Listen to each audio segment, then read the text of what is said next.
ලොකු අයියා. ලොකු අයියා. හිම්මලයා.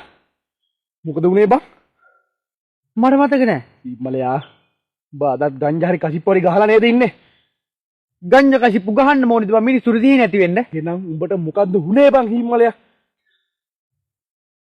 මං ගුලියක් කෑවා ලොකු අයියා. එහෙනම් කමන්න.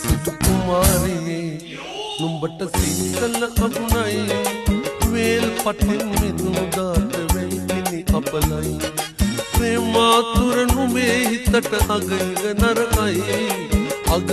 නරකයි සිටු කුමාරියේ නුඹට සීතල අගුණයි වේල් පටින්